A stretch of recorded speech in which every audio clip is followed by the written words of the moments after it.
honestly, like, it's the weirdest thing. Like, almost being told you're going to be sick for the rest of your life was actually one of the most empowering things I've ever been told, in a way, because I remember coming round from surgery and the nurse was like, oh, I'm not really allowed to tell you anything. Like, the doctor has to tell you, but let me go find out.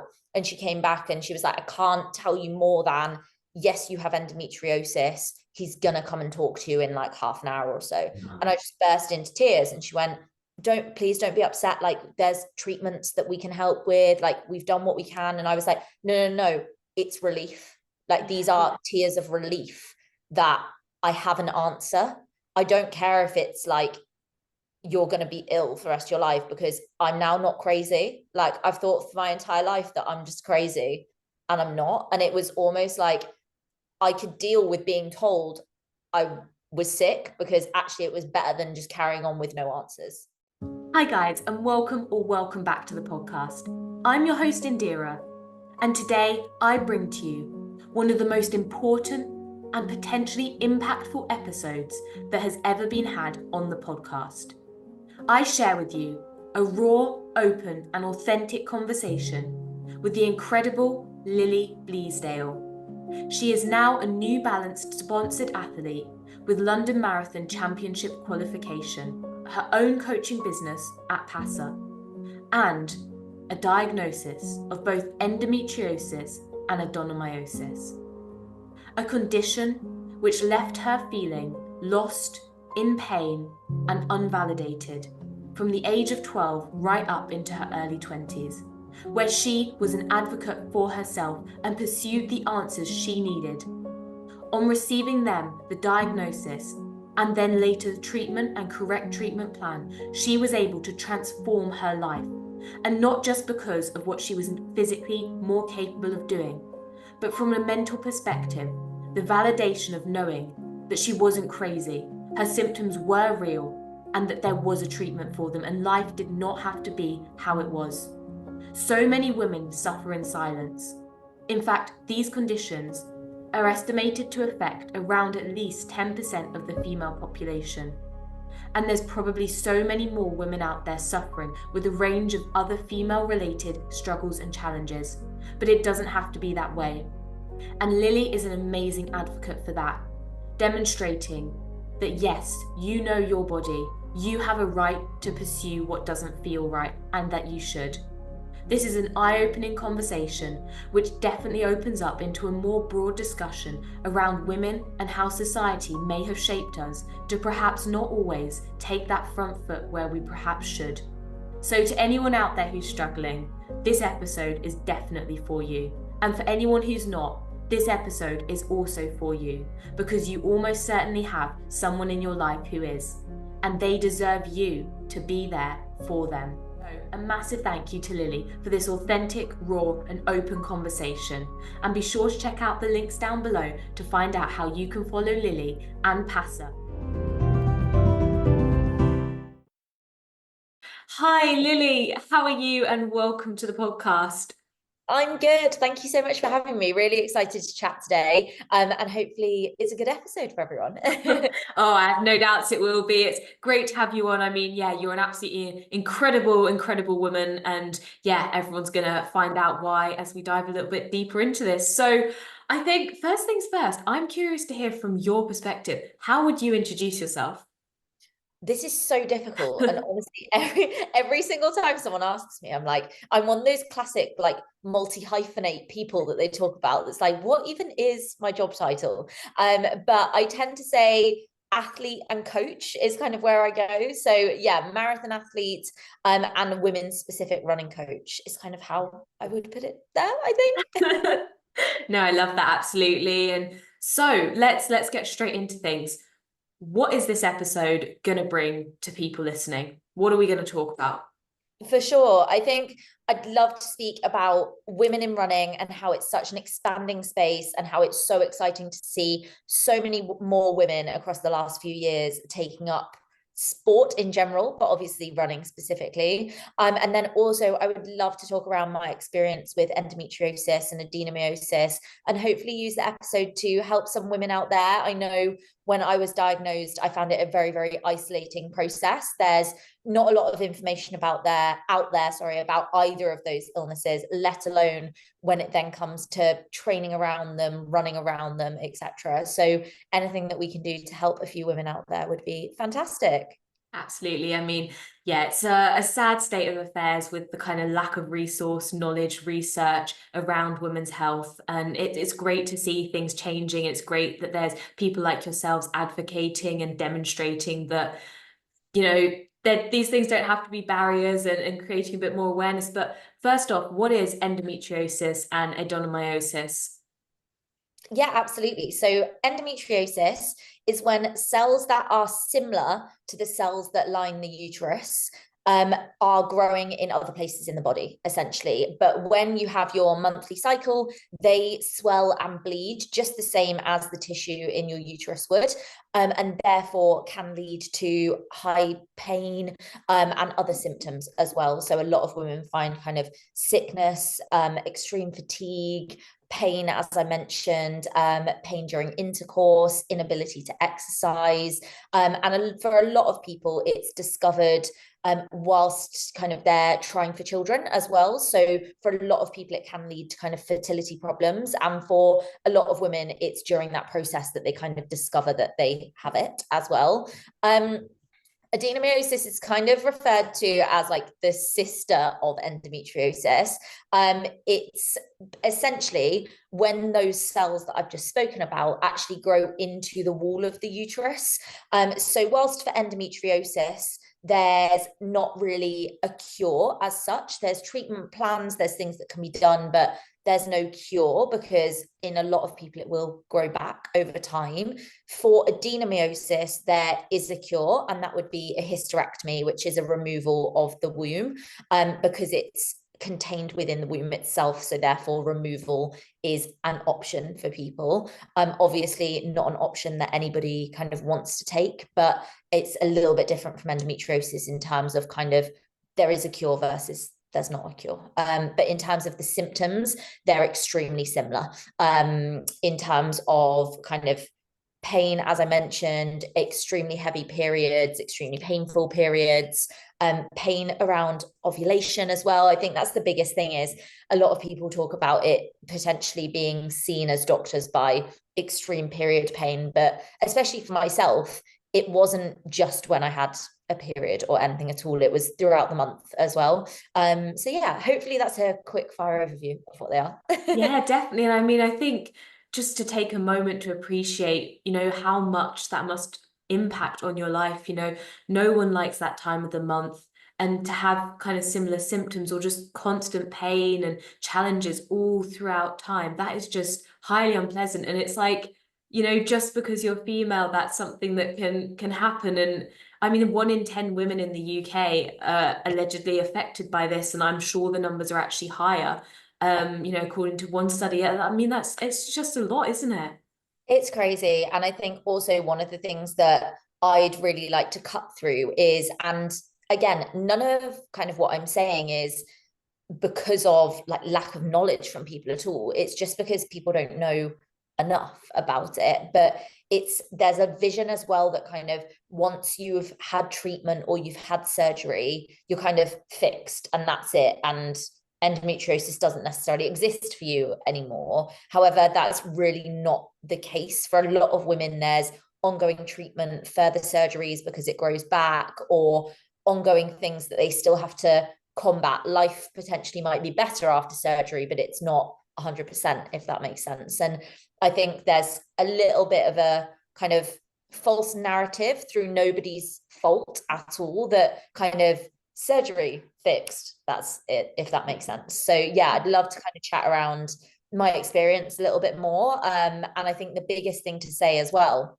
which I had a conversation with someone about the other day, is as someone with endometriosis, adenomyosis, you're never necessarily even going to understand another person with endometriosis and adenomyosis because it presents so differently in every single person who has it. So it's hard enough for someone without these conditions to be able to relate to you, absolutely. But sometimes it can even be frustrating discussing it with someone else who has it because they're not necessarily going to understand how it presents in you as well. And I think that's been one of the really key things that I've learned over the last 4 or 5 years as well.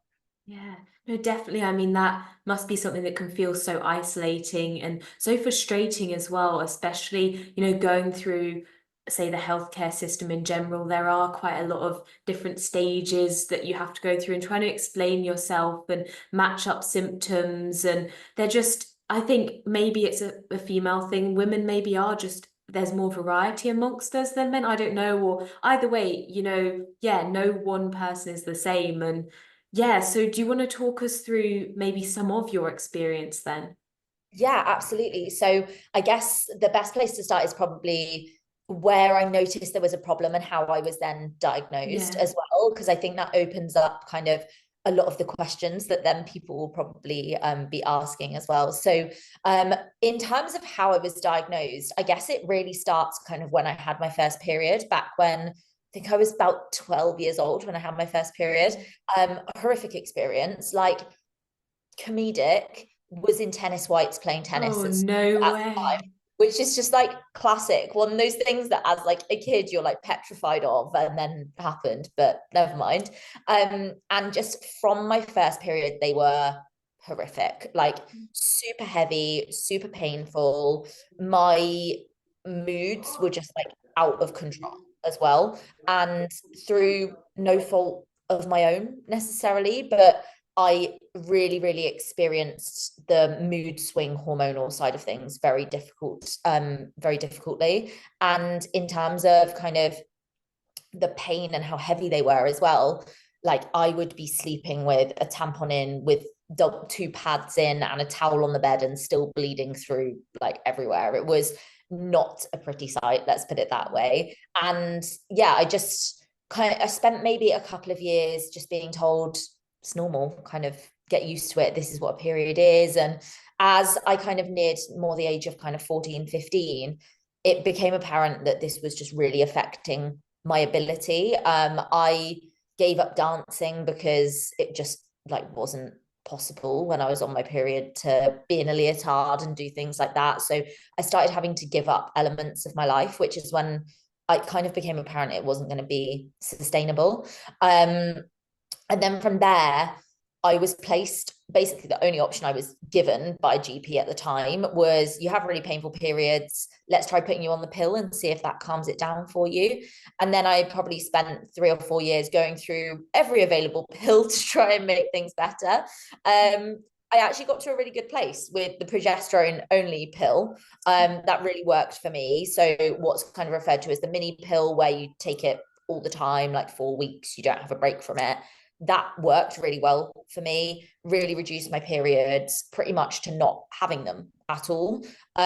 Which I think there's this view as well, especially with women in sport, which is why I'm keen to talk about it here, that not having a period at all is a massive problem. If there's a medically induced reason for not having a period, for example, endometriosis treatment, etc., then it's not necessarily an extremely bad thing. It does become difficult because you lose your availability to see if you're overtraining, for example, because loss of a period would be a sign of reds, for example. So that does become tricky. But something I often talk, like I'll often just say like, oh, I don't have periods, and people go, are you not really worried about that? And I'm like, oh, in my context it's actually okay. So I'd just like to kind of cover that off there as Yeah. well. But I got to a really good point with the progesterone only pill. And then obviously I was like, well, this is really annoying taking a tablet every day. So I moved over to having the hormonal coil essentially, because the doctor kind of said to me, it's exactly the same as the pill essentially, and you're probably going to have less side effects everywhere else because the hormone is actually where it needs to be rather than through your body when you're taking a tablet. So I moved over to progesterone only coil, and honestly could not hear a complaint from me. I used to rave to everybody about it. I was like, go get one, it's the best thing ever. It will change your life. um and then during COVID, I just started having loads of problems again. I didn't have any bleeding at all, but I would have extremely bad pain, brain fog was like one of my main symptoms, and is still one of my main symptoms, just like an inability to think straight.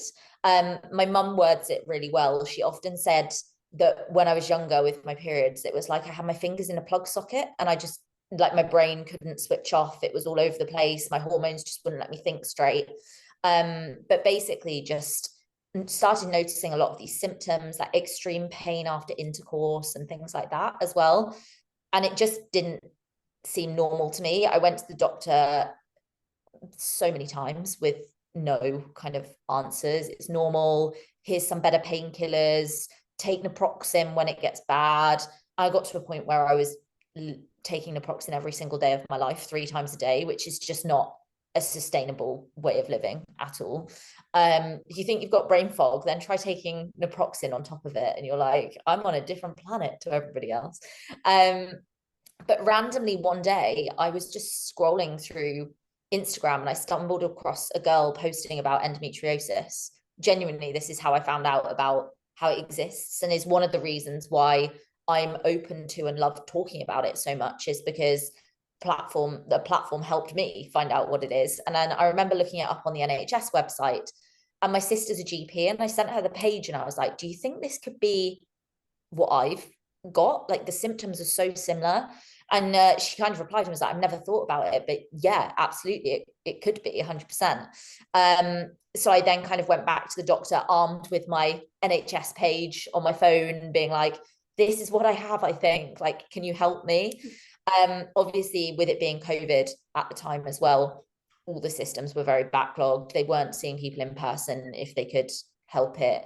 Surgery waiting times were absolutely insane.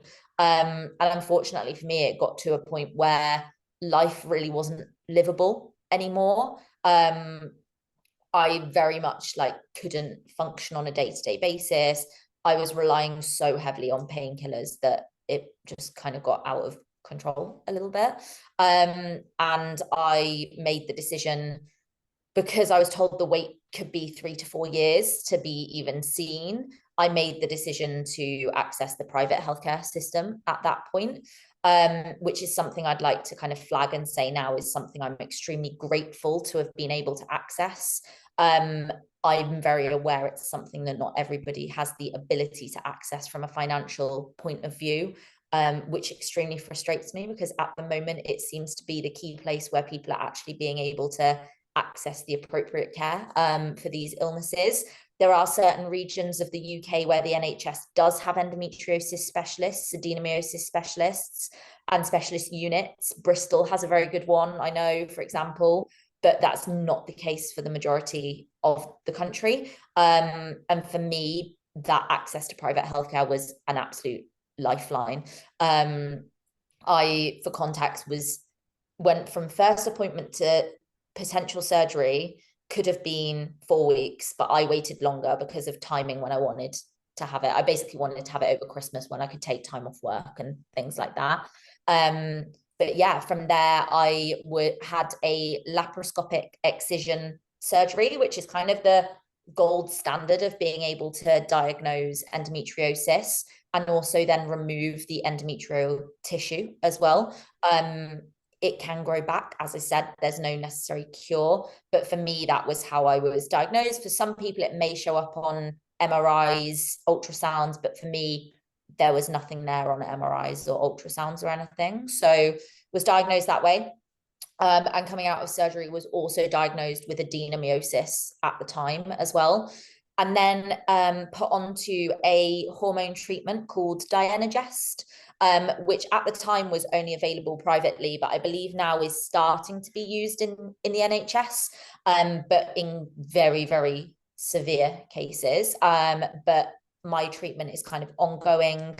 I still take Dienogest now, so I'm kind of like nearly 4 years since I had surgery, I want to say. And for me, the Dienogest essentially helps to stop the regrowth of the endometriosis, and also helps to control the lining of my uterus so that my adenomyosis hopefully stays at bay as much as possible. Yeah, that's kind of a very long-winded version of my how I was diagnosed and my treatment journey, I suppose. Things were really, really great on my medication for the first couple of years. The last year or so has been a lot more tricky. With everything in women's healthcare, there's not much research on a lot of these things. And the drug that I'm on is a fairly new drug as well. So there's not much research beyond a certain number of years of people taking it. It does inhibit for me having any form of bleeding. So I still don't have a period, which again, for me in this context is okay. But the kind of big thing is it also meant I didn't really have a cycle at all. Like I wasn't finding I had a hormonal cycle. And what I've found within the last kind of year is that I'm definitely having a hormonal cycle again, which I'm not going to lie, has not been very nice. So back to kind of looking at ways that I can potentially combat that, or get used to it again, really. But yeah, hopefully that takes you through a little bit of my journey to where I am now. No, well, firstly, I just want to start off by saying, thank you so much for your transparency and speaking about something that is so deeply personal and clearly, has had such a massive impact on your life and has been a right, a pain to be quite honest. That's honestly so much. And I think there's such a common notion sort of when it comes to periods, like, oh, yes, periods or that old time of the month. But as you sort of alluded to earlier, it's not the same for each person. And sometimes I imagine it must have been quite frustrating. You say, oh, I'm having a heavy period. And, many of your friends who just having a regular period, like, oh, yes, I know. But you're like, no, but this is different, this is. I remember it's so funny, but it's little things that I now think about. Like I remember my parents have, well, not so much my dad, my mom loves interior design. Everything in our house was cream. The carpets were cream, the sofa was cream. And it would just be like, you can't go near anything. You can't sit on anything. You can't sit on the floor. You can't sit on a sofa because we don't know what's going to happen. And I think I love to see now that there's so much more awareness and that this is being talked about more, because my mum, my sister, me, we didn't even know what it was when I was younger. And at least now people can say this isn't normal. I need to go get to talk to someone about this. I think that's the not frustrating part. I think I spent a lot of time being angry about not being looked after at the age of 12 and instead having to be 23 before I got any answers. 10 years to get answers is 10 years of being told you're crazy, basically, is just not good for anybody. But equally at the same time, I got to a point with it over the last few years where I kind of was like, well, what's the point in being angry?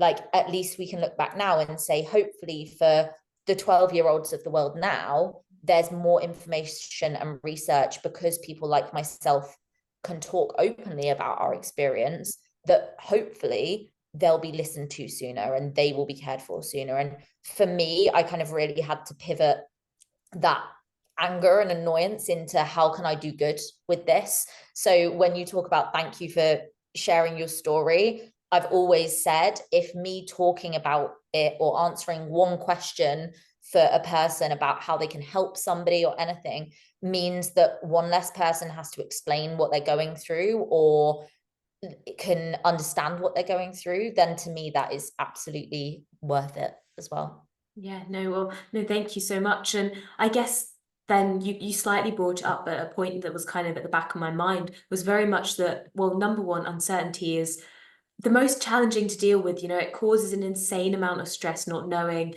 And when you're kind of growing up, from 12, it is such a young age. You talk about quite a horrific start to periods and it all being an unpleasant experience, having to give up things. This is clearly impacting on your life. That is when in a normal medical or however they term it, circumstance, as soon as normal life is impacted, it becomes serious, action has to be taken. That's unacceptable. But growing up feeling like something was not quite right for so long, mentally, how do you think that did impact you, and in particular your relationship with sport as well? Yeah, I think massively, if I'm honest. I, as a teenager, really struggled with my mental health, quite severely. I won't kind of go into it here, but I struggled with an eating disorder growing up as well, and like just very rough from a mental health point of view. And again, through nobody's fault, the solution to that was I was on antidepressants for a very, very long time. But actually, if at the age of 14 we'd known I had endometriosis, actually we maybe would have realized that those mental health issues were being caused by a hormonal imbalance, for example. And all of a sudden you can look back now and you can see all these things and how they're linked together. And again, you can be angry at it, or you can just be grateful that you've got an explanation now, for example. And also now I'm a lot more in tune. For example, now I do have more of a hormonal cycle again, but without the bleed. I know that I have like 4 or 5 days a month where I feel extremely low, but I now know why that is. So I'm less concerned or like worried about it than I maybe used to would be. Like I'd be like, oh, why is my mental health such a mess? This isn't good. Whereas now I'm like, no, give it 5 days, I'll be all right again, for example. So it really did affect my mental health in quite an extreme way. In terms of sport, hilariously, because of what I do as a job now, I actually really wasn't very sporty at a younger age. So I was a dancer. I'm a qualified dance teacher, which is like a random fact that people are always like, what? I did a lot of ballet, jazz, tap, street dance growing up. I did end up stopping. I think for not necessarily just for the reasons that I spoke about before at all. There were several reasons as to why, but it definitely was an element within there. But I was certainly the kid that always had a sick note for sport. Sorry if my PE teacher is listening to this. 50% of them were fake, 50% of them were real, is kind of the way I do it. 50-50. Fine, it's 50-50. There would be a lot of time where I'd be like, there's no way I can do sport because like I'm just in too much pain. But also on those days, like I couldn't concentrate in lessons. Like, what was the point of me even being there in the first place? Was kind of, I look back now and I'm like, how did I even manage that? And you were just like deemed it was normal. The other 50% of the time, I think because I had the 50% of the time where I couldn't take part in sport, I then felt that I was really rubbish about things. So I mentally then didn't want to take part in sport as well. So yeah, and there's also then issues. And again, there's so many more things available now, but with how you cope with menstruating as well. So like I would bleed through tampons. So like actually I wouldn't be able to get through a whole PE class because that was too long for me. Or if you're wearing a pad, you'd be worried that someone could see it through what you were wearing. Whereas now we do have a lot more options available as well, which I love to see, and hopefully means that more young girls feel they can continue in sport at school and it affects them less too. But I think all these things kind of play into it as well. Yeah, definitely. I mean, yeah, it's interesting bringing sort of the hormonal side of things into it. And I'm not quite sure what the relationship between sort of hormones and say additional sort of cell growth would be, because you kind of, I guess the period is sometimes it doesn't necessarily immediately come to mind, but it's the byproduct of a more complicated system, not the period itself that changes the hormones. So yeah, but it must have just, yeah, absolutely impacted every element of your life because you've got that mental side. Yeah, it's so funny because when I was younger, I had loads of issues with recurring UTIs, like all the time. Like I always had a UTI, and the doctor would be like, "How have you got a UTI again?" I remember going for like a full-on scan of my kidneys and then being like, "We can't find a reason for this." Lo and behold, where did they find endometriosis when I had my surgery in my bladder?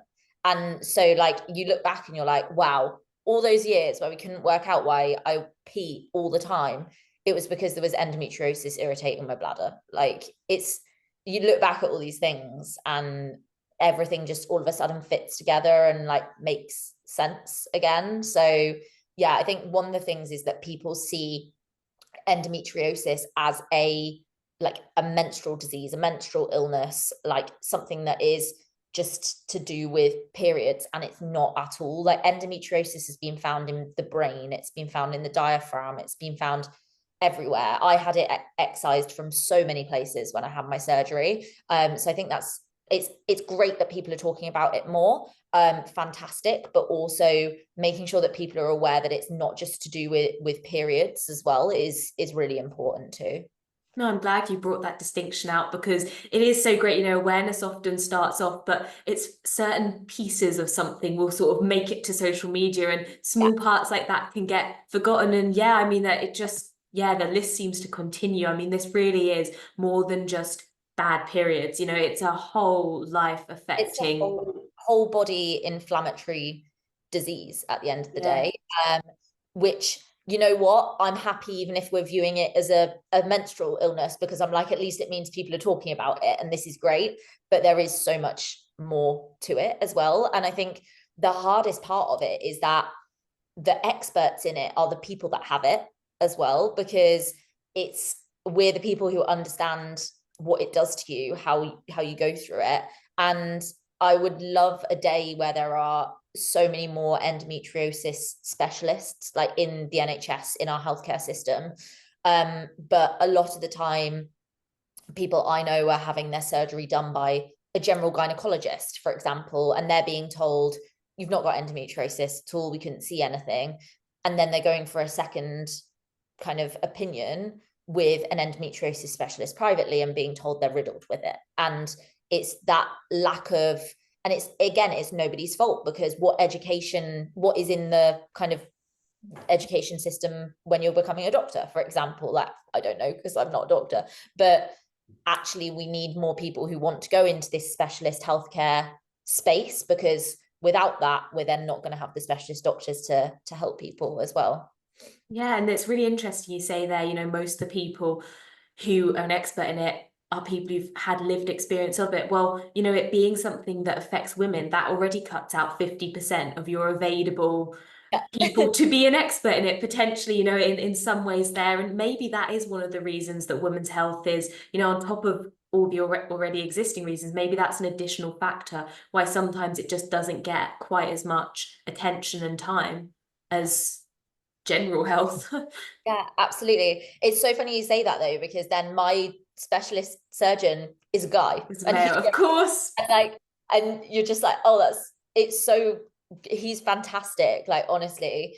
But then you're like, but that makes no sense, because like, how can you understand? Because you've not, like, you don't have periods, you can't understand. But yeah, I think, like, it doesn't matter to me who it is who's taking an interest. It's people taking an interest, wanting to learn, wanting to research, and wanting it to be something that is more easily treatable. Like, at the end of the day, the only way to officially be diagnosed with endometriosis right now is the gold standard is through an invasive surgery. And yeah, people are like, it's keyhole surgery. Yeah, it is. I've got 3 holes in my stomach. It's keyhole surgery. But if you're then going on to have endometriosis removed from inside of you, it's a long recovery process. Like, it's not just like, let's take a look inside, easy keyhole surgery that you're back up from again in a couple of days' time at all.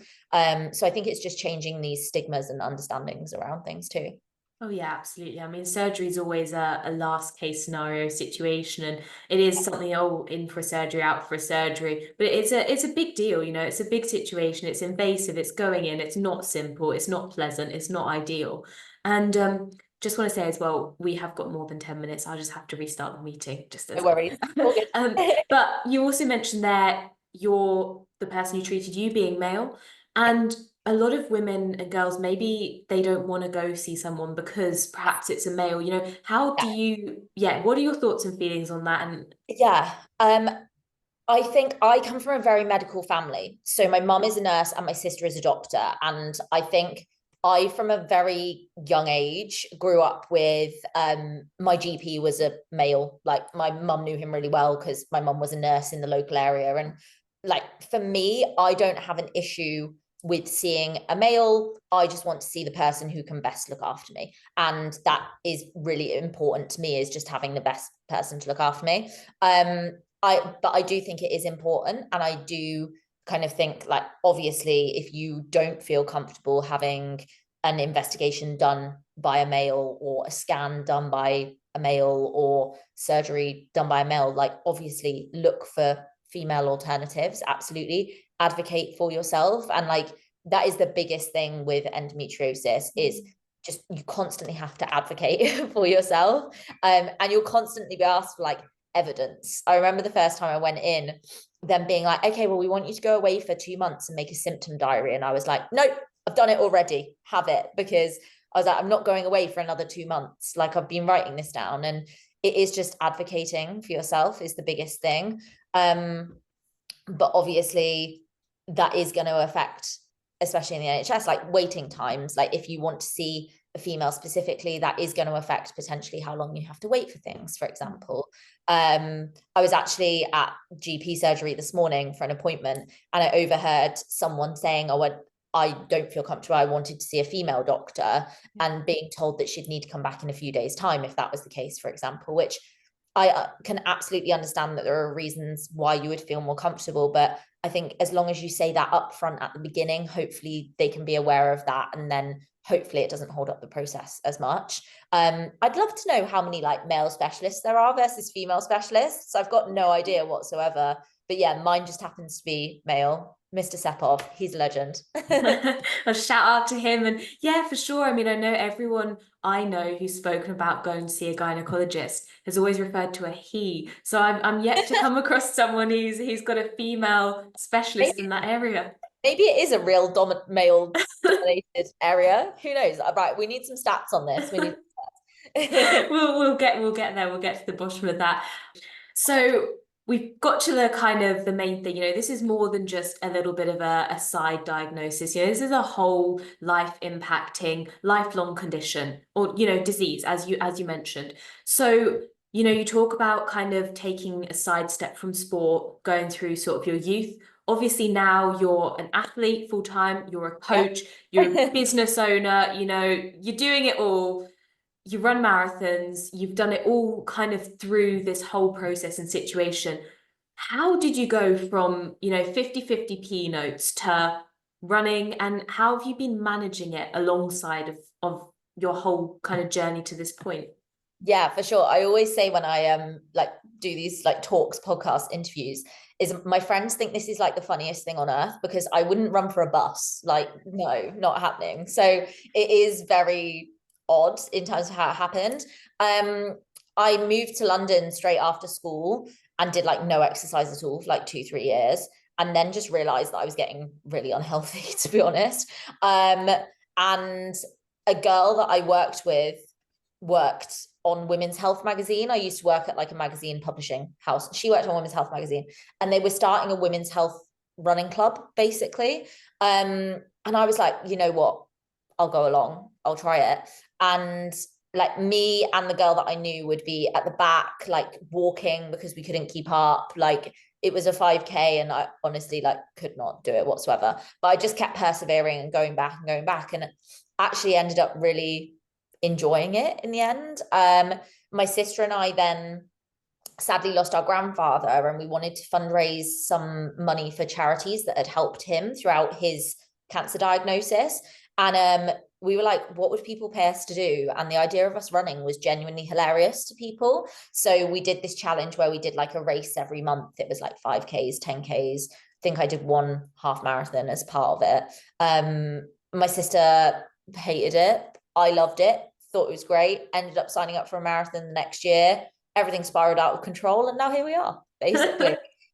So you can basically say I got the bug, essentially. Obviously, my diagnosis came kind of part way through that journey. So kind of the key thing to remember is I very much had my symptoms under control when I started running, because I had the progesterone coil at that point. Everything was fine. And then it was kind of during that process, I then took a stop in running while I had my diagnosis. Surgery found it much more difficult for a few years. And now obviously things are a lot more positive. I'm able to do sport to like a completely different level. I think the biggest turning point for me was I had my surgery, and then my next marathon was 10 months after that. And I basically just said, I want to be able to stand on the start line. Like, I don't care what I run it in, the time doesn't matter. I just want to be able to stand on the start line, and I want to be able to finish that marathon. And I ran a 15-minute PB.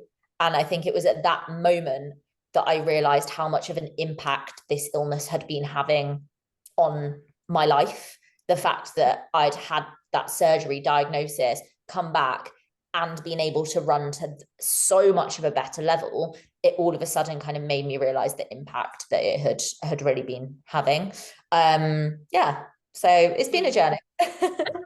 Yeah, definitely. And I mean, it's great that it has had that positive impact, but also it really does highlight, how much importance does need to be placed in these things, how much of a difference it can make, and people really should advocate for themselves and seek things out. And I think, I guess you sort of touched on it in some ways, sometimes maybe women don't advocate as much as they should, or they don't want to be a burden, or they feel like they're maybe being dramatic because it's something that women are told a lot, just in general. But actually, it is the right thing to push through. And Yeah. oh yeah. 100%. There was a couple of years ago, there was like an inquiry, and they discussed endometriosis in Parliament. And there was one really standout thing to me that was said by a male MP whose wife actually had been diagnosed with endometriosis. I can't for the life of me remember his name. I'm very sorry. But he stood up there and he said, if endometriosis was a male problem, we would have had a solution years ago. And that was like the standout thing to me, is just women's healthcare has been lesser funded forever. Women's research in health has been lesser funded forever. Then you add in like women's research in sport comparatively to male research in sport, like all these things just stack and stack and stack. And we do, as women, advocate less than men would. I think it's just how we're raised to be apologetic for everything. I apologize for breathing. So yeah, I mean, it's so true. I think there you sort of Mr. Unnamed MP, should we call him? He's got a great point. Men would have had a solution because men, they don't really put up with problems in the same way women do. It's kind of like man flu. A man will complain and they'll take action, and they're very sort of linear about it. You even see it in sport. I think girls will push through things, but sometimes, obviously not everyone, there's differences, personalities, but I think broadly speaking, women are much more likely to sort of keep chucking through, whereas a guy, oh, I'm tired, collapse on the floor and lie there dramatically and then pick himself up. But maybe just a bit more sort of allowance of expression and, right, no, this isn't going to stand, not doing this, not happening. yeah, no, 100%, totally agree. Yeah. And I guess then, yeah, so obviously it might have taken you a little bit longer to get the bug, but ultimately, you got it. What factors do you think helped you with that? Because, maybe some people listening, they don't feel like they're in a good place with sport. They maybe didn't enjoy it the first time, or it seemed alien, but they want to get there. What tips would you kind of give? Yeah, 100%. I think the biggest thing for me was the realization that nobody cares, right? So I'd have this whole thing that like I can't go out running on the roads because people will look at me like, what's she doing? Or like, why is she wearing those shorts? Or like, what's she doing? Or I wouldn't go to the gym because they'd be looking at me like, she doesn't know what she's doing. Why is she lifting that? That's a pathetic weight. Like all these things. Nobody cares. Legit, nobody cares. I can promise you, you step in the gym, you could start like doing backward flips or something, and I can promise you the blokes in the weight zone grunting actually don't care. Like they would not stop just doing their own workout. And I think for me it was that eventual realization of they don't care, it's fine. But also educating myself helped me feel more confident. So I didn't really know what I was doing with running. So I got a coach, and actually having the confidence that I was then doing the right thing really helped me. I didn't really know what I was doing in the gym. So I got a personal trainer. And even if you had like 1 or 2 sessions to just get yourself familiar with how to use a barbell, what's a dumbbell, what's a kettlebell, I think those things can be really, really helpful for people. And they're like, use the people that are in your gym as well. Like, for example, there's fitness instructors at your gym. It's their job to explain how to use equipment to you. But we feel like we're pestering them, or like it's embarrassing that we're asking. It's their job. And honestly, as someone who then qualified and was on the gym floor as a fitness instructor, I'd be there like, please, can someone ask me to do something? Like, I want to help someone. That's why I went into this job. So yeah, for me, it was getting the knowledge of how to do the things I wanted to do that really made a difference. Absolutely. I mean, knowledge is power and knowledge is empowering, as you Love that. mentioned. Yeah, I love that. But no, it is so true. And I think, you make a great point there. I know, someone in my family, they refuse to run outside. They will stick solely to a treadmill with a white Yeah, wall because of what people might think if they saw them run. But, I know it is. you've got to do you. And what you say about the guys and the grunting and the weights, if they're that kind of guy, they're 100% locked into them. They're self-conscious They only about care them. about Yes. themselves. You're good. Like, I think the big thing is like running outside, like, yeah, right. You might run past someone and they might look at you and be like, why is she wearing that? What's she doing? Or you might, and this comes onto a whole nother podcast episode, you might get honked at by a white van, just saying. But realistically, are you ever going to see those people ever again in your life? No. So why does their opinion matter? Is like the big thing. And I think it was as soon as I could remove that, like, well, what does their opinion matter? I'm doing something that's positive for me and healthy for me. That really helped kind of with my confidence as well. Absolutely. It sounds very much like Mel Robbins and her let them theory, let them think what they want, do what I'm they big on the want. let them theory. Like, Yeah. I'm big.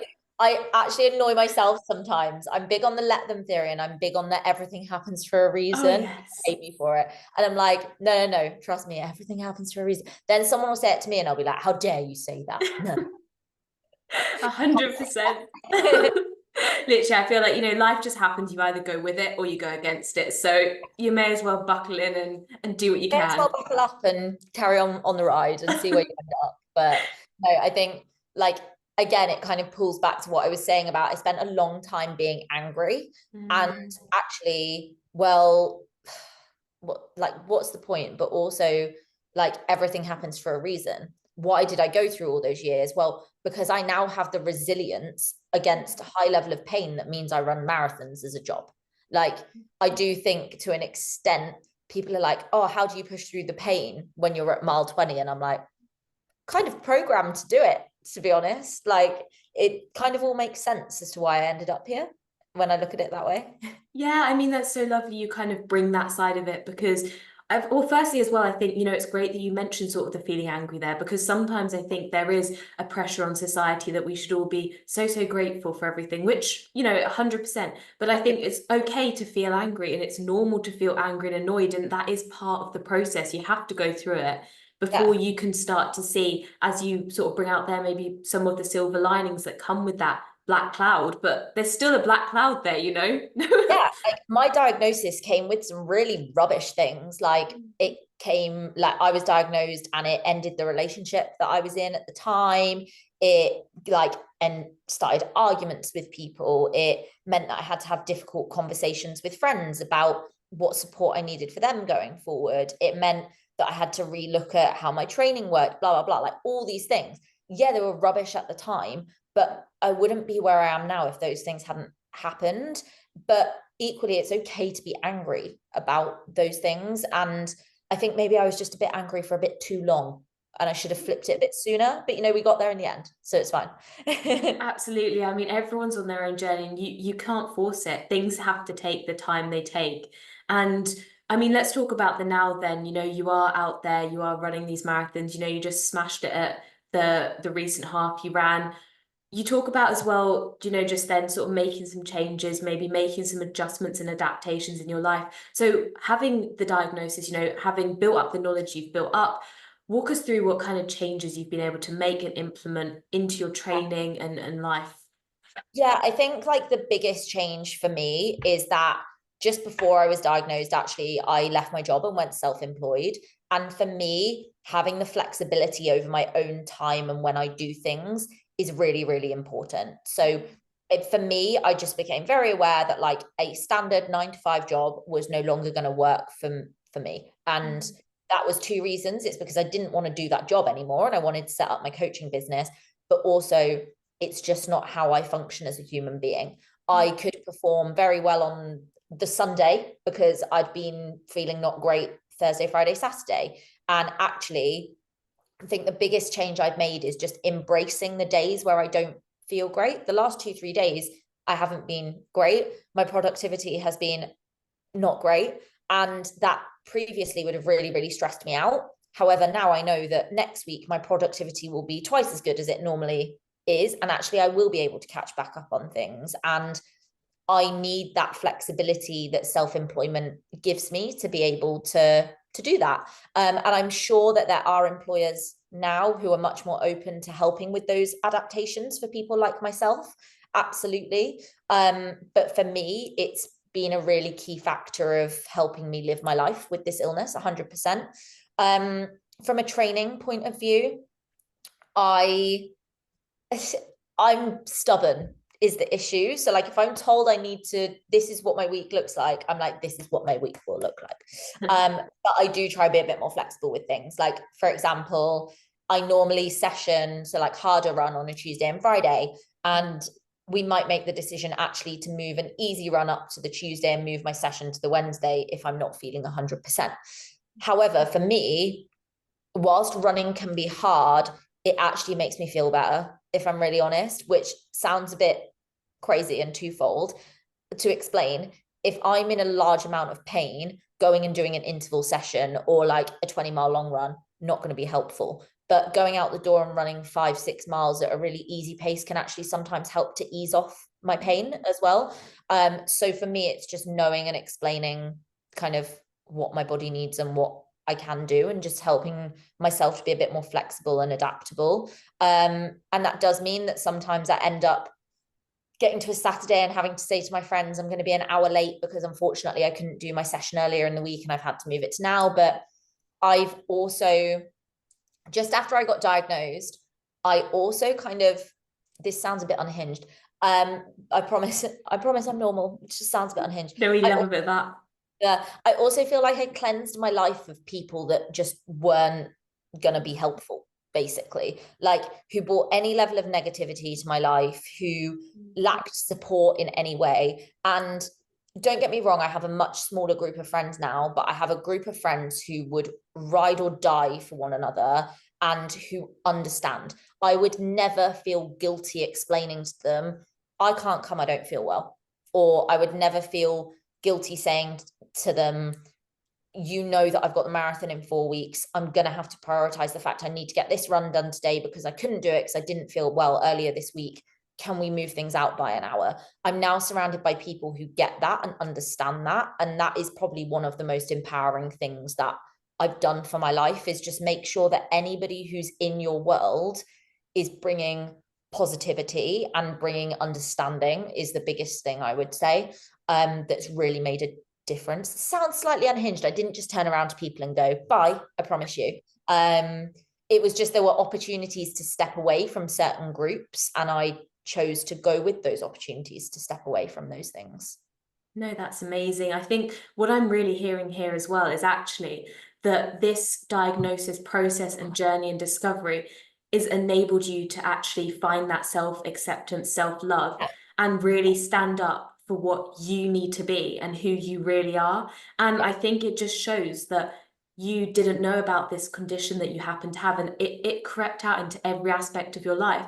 And only once you got those answers were you able to give yourself the grace and the love that you needed, that actually this is okay, I'm not being dramatic, and you've been able to really move on with your life and thrive ever since.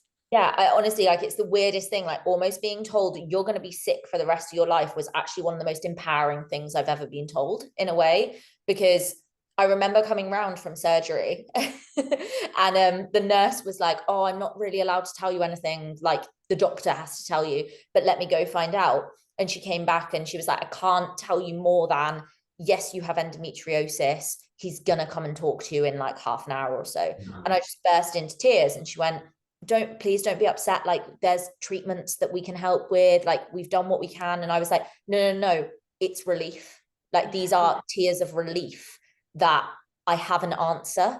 I don't care if it's like, you're going to be ill for the rest of your life, because I'm now not crazy. Like, I've thought for my entire life that I'm just crazy, and I'm not. And it was almost like I could deal with being told I was sick, because actually it was better than just carrying on with no answers for anything. And a lot of women I've spoken to have felt the same about it. It actually becomes really empowering that you understand what is wrong with you. Don't get me wrong, you wish there was nothing wrong with you, but it becomes really empowering that you can then take control of it, understand it, seek treatment, work out what you're going to do, and all these things. It gives you an answer. Yeah, no, 100%. I think, it's so great you bring that point out because, I mean, I know myself, I have ADHD, and when I was told about that, at first I was fuming, but but then actually it did turn into a really positive and empowering thing because you realize it's just you are what you are and that's not going to change. What's intrinsically there is you. And Yeah. once you can accept that, you can realize that, oh, okay, this is why. It's just kind of reasons and gives you tools to, like you've done, sort of work with your situation to make it as right as possible for you. And I think sometimes some women or people in general, people stray away from a diagnosis. It doesn't sound good. You don't want a label, especially not a terminal condition. And they always use chronic and lifelong and these horrific words. Honestly, they use like such scary words around things, but like I think the most empowering thing that you can do is have an answer and then learn everything you possibly can about it. And I'm really lucky that I now have a life surrounded with people who also want to learn about it because they want to be able to help or understand as well. And I think it also shows you massively what you should expect from people in life Yeah. as well. Like to start with, I was like, all my friends were like, what can we read? What can we do? How can we help? And I was like, no, I don't want to be like a bane, like, or I don't want to, don't worry about it. Like it's my problem to deal with. No, actually, you deserve people in your life that want to make that effort for you. 100%. And all these things were just like, you honestly, you put it so well when you explained it the way you did it. It just became really empowering and almost felt like a fresh start to life in a way as well. Which yeah, I'm extremely grateful for, if anything. Yeah, no, it's so positive to hear you speak like that, and it's so true. I can't, what's the word? Agree more with that. You do, women as people, we know we deserve people like that in our lives. Friends should be there, they should be willing, they should be interested in you and every aspect of your life. And if they're not, well, maybe they're nice people to know, but there could be other places for them. And Yeah. I guess then for you, you've got things pretty sussed out now. I mean, and one thing, when I was doing my classic stalk research of you, not to sound creepy, but I went through your whole entire Instagram. And even, your very first post from 2016, all the way onwards, you're someone who oozes kind of positivity, personality, and the photos of you running, you just seem so happy and so genuinely, filled with joy during running. And what is running to you now, and how has it kind of brought you the emotions it brings you? Yeah, I think like so much of that joy is genuinely just me being grateful that I get to do something that I enjoy every single day as a job. And I've also learned this recently is that I need to stop apologizing for that as well, because people are like, oh, but you like your life has ended up in a way that you're able to do that. And I'm like, yeah, because I had the balls to quit my job, go into a new career, and set up a life for myself that allowed me to do that. And I need to stop, to an extent, I need to stop saying I'm really grateful for it, because I worked very hard to get there and end up there. But I am just grateful that I get to do something that I love and makes me happy every single day. And one of the biggest things I say to people, if they say to me, well, I'm not happy with this, I'm like, do something about it then. I like, and I have a bit of a, it's a bit mean, but I'm a bit like, if you don't want to do anything about it, then you can't expect sympathy from people, is kind of like my attitude towards quite a lot of things. But obviously there's occasions where that's not the case. But it just brings me joy. Like it just makes me, I think after 10 years, like an entire life of having a body that fought against you, and yes, it still does, don't get me wrong, but being able to do something with that body that you never thought would be possible in a million years, again, is just really empowering, and being able to kind of take something and turn it on its head. And yeah, I've had people say to me, come up to me at events and things and say like, thank you so much for talking about what you talk about. My daughter has endometriosis. I had no understanding of it. Because I listened to this podcast, I now feel like I can at least have a conversation with her about it. Or like, thank you for, someone once said to me, like, I'm so sorry for asking you all these questions. And I remember turning around and saying, no, ask me, because I feel comfortable enough to be able to answer these questions. And you may come across someone suffering who doesn't feel comfortable enough to answer these questions. And if me answering them means they don't have to go through answering them, then that's a really positive thing. And I will just do anything I can to help show people that there is life beyond a diagnosis. That's kind of all I want to do. Yeah, absolutely. I mean, you're doing an amazing job of it. And I also think it's fantastic that you talk about, the idea of gratitude and hard work, because I think you can be grateful that the hard work paid off. But Yeah, it's also like, yes, things don't just happen. Yeah, there is an element of things have to then go well, but that luck is nothing without the hard work that goes in first. Maybe it doesn't work out how you want, but it does take that hard work. And again, I think you're demonstrating that kind of self-advocacy, and maybe your attitude in that respect somewhat stems from the more challenging years you had of no answers. So yeah, 100%. Honestly, I like look back at it and I'm like, how can you be angry at this when it's literally created the person that you are now, in a way? And don't get me wrong, I still have days where I want to like throw something at a wall and be like, why didn't someone just tell me like what was wrong with me at the age of 14? I'd have had more of a life for like 8 years. But then I'm like, no, because it wouldn't be the life you have now. And I love the life that I have now. And that's, you can't ever regret these things or wish for it to be different. Absolutely, I love that. Always looking forwards and working with what you've got. And a final two things to kind of touch off with then is, obviously you've set up your own coaching business, an amazing initiative, kind of especially aimed at women. But typically, people start a business or something like that when they feel like there's something missing or there's something they wish they'd had. So for you, what was it? What was that thing that you're looking to Yeah, give back? for sure. I mean, I think like for me, first off, my coach is a bloke and I love him lots. Hi, Clarky, if you're listening. But I think as a woman, I have a really good relationship with my coach where I would talk about these things. Like that's fine. But that's also because that's who I am as a person. If you don't like me talking about it, you can go somewhere else. I'm going to talk about it. But I think for a lot of women out there, they were women can talk to women better is kind of like how I want to put it. That's really not phrased very well, but there's women listening to this, you'll understand what I'm saying. And at the time, I couldn't really see anywhere in the market that was specifically for women and looked after not only your running, but your strength training, your stretching and recovery, like a 360 view. Because let's face it, women are very busy people. They have so many things to do that they also don't need to be talking to 3 different people to do all these things. They also are paid less than men. So why should they have to pay for 3 different things? And I wanted to just create this space that was like for empowering women and women supporting women and me being able to help and support those women, essentially. I think we said women about 50 times in that.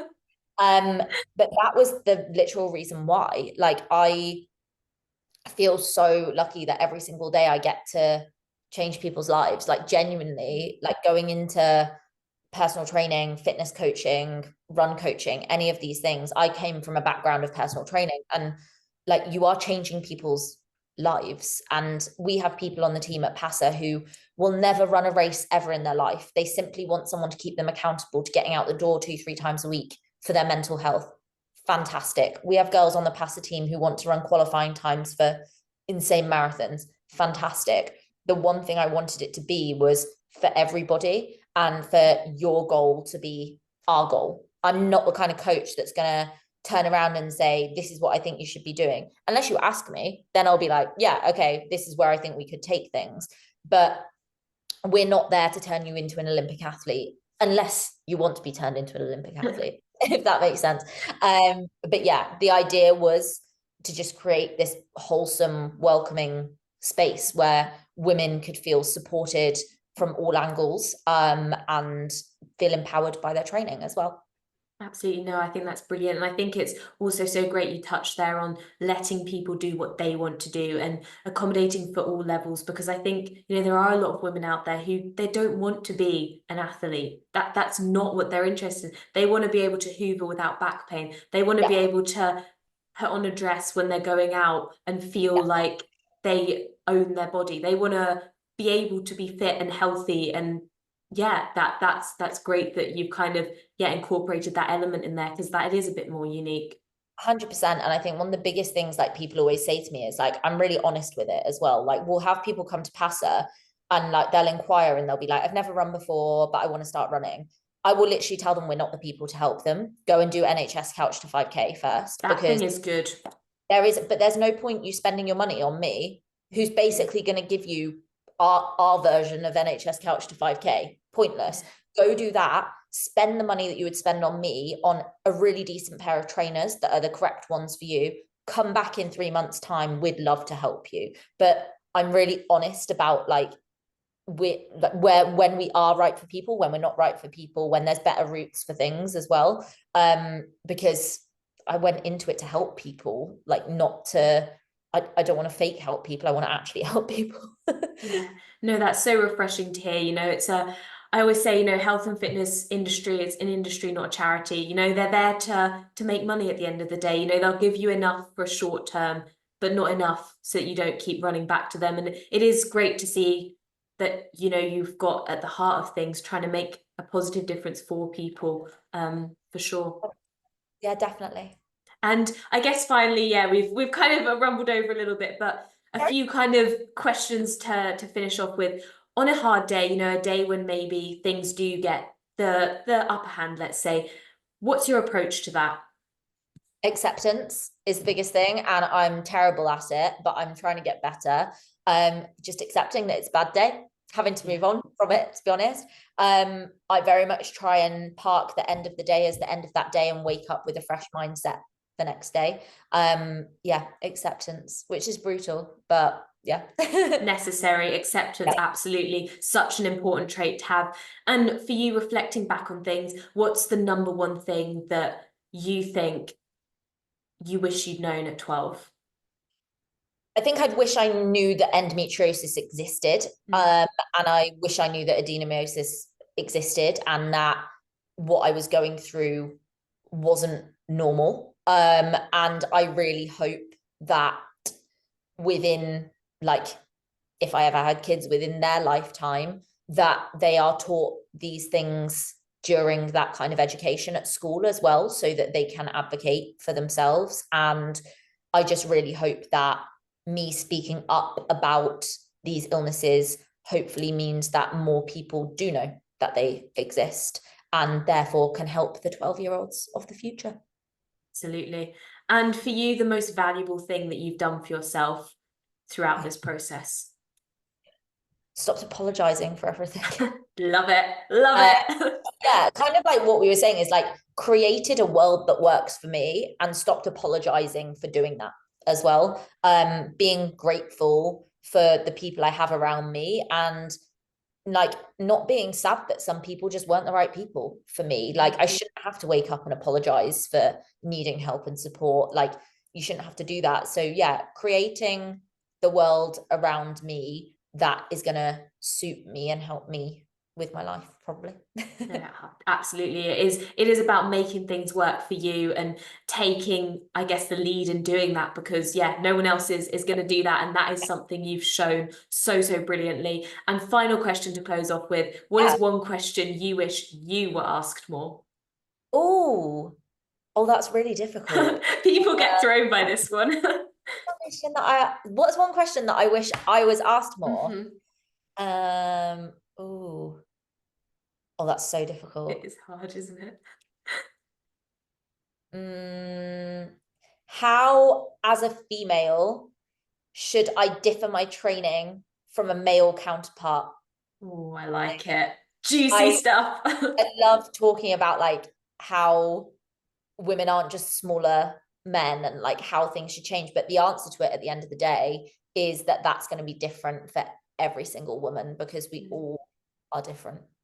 Yeah, absolutely. I mean, that's a whole podcast episode in itself, and maybe something for another time. Yeah, definitely. We'll have to kind of loop back onto that side of things more.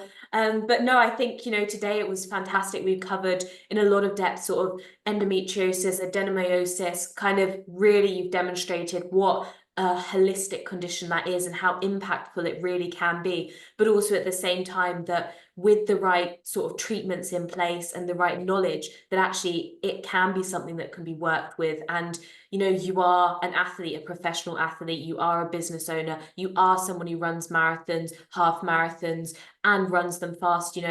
All things are possible. Yeah, absolutely. And that's the one thing that I would like listeners who may be suffering to take away from this is it's not going to be the same for everybody, but I hope that my story can give you a level of hope that with the correct treatment, with a diagnosis, there is life beyond the pain that you're currently suffering from. No, thank you so much. There is life beyond the pain that you are currently suffering with, guys, if that does apply to you. And yeah, do make sure that you advocate for yourself and go look into things. And for anyone who wants to look into your training academy, sort of PASA, where can they find information on that? Yeah, so if you're interested, we're at www.trainpassa, which is spelled PASSA.com, and on socials we're Train Passa as well, and I'm over on Lily's Fitness, which is spelled very funny, but it will be on the episode description somewhere, so you can find it there. I spell Lily very strangely. No, I love it. I love it. No, thank you so much, Lily. It's been amazing talking to you this evening. Thank you so much for being so vulnerable and sharing such important information with everyone. Of course. Thank you so much for having me. It's been a pleasure. No, my pleasure. So that's it for today. Thanks for listening. I hope you enjoyed today's episode. If you did, be sure to rate, subscribe, and leave a review. This really helps to get the content out there. And I want to make this podcast the best possible for you. So go follow Fitter, Faster, Happier on Instagram. That's Fitter, Faster, Happier to leave your questions, comments, and feedback, and for updates and guest requests.